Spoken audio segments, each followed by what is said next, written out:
تکړه او با استعداده شاګرد رومي د ما د یو څو پوښتنو ځوابونه راکړي.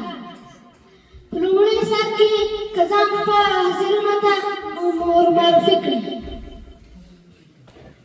زه رومین د امین زوی د مریزو د کلي اوسېدونکی یم. د اسلامیه جامعه مدرسې درسونو کې بوخت یم.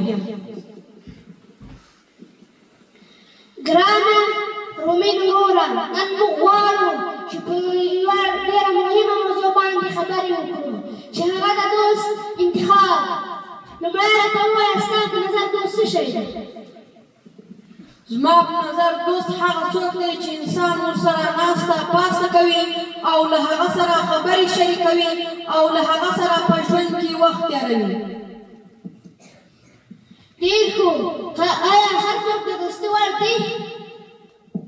نه هیڅکله، بلکې اسلام موږ ته اجازه نه راکوي چې تاسې له هر چا سره دوستي وکړئ، ځکه دوستي د انسان عمل اخلاق مستقیم اثر لري. ډېره ښه خبره دې وکړه.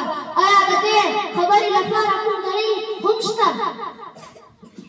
هو، نبی کریم صلی الله علیه وسلم فرمایي: المرء على دین خلیله فلینظر احدکم من یخالل.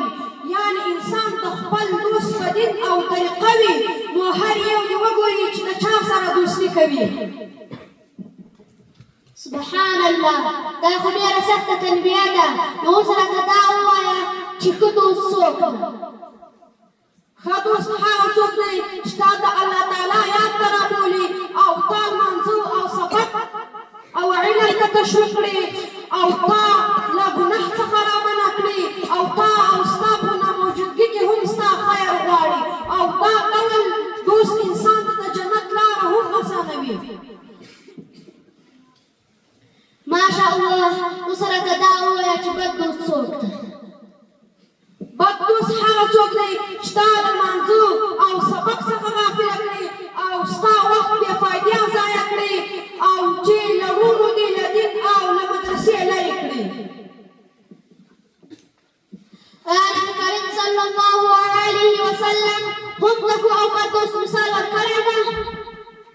هو، نبی کریم صلی الله علیه وسلم فرمایي یعنی ښه دوست د خوشبویي پلورونکی په شان دی، یا به خوشبویي درکړي او یا به خوشبویي ترې ورسوي، او بد دوست د اوسپنې د بټې په شان ده، یا به دې جامې وسوځي او یا به بد بوی در ورسېږي.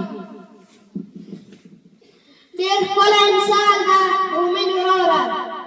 ولې اکثره طالبان د بدو ملګرو ښکار کېږي؟ ځکه اکثره طلبه انجام فکر نه کوي، یوازې د خندا او ساعتېرۍ پسې ځي او فکر کوي چې بد دوست به پرې اثر نه وکړي. حال دا چې بد دوست به خامخا اثر کوي. که یو طالب لا دمخه د بد دوست سره اخته وي نو هغه باید څه وکړي؟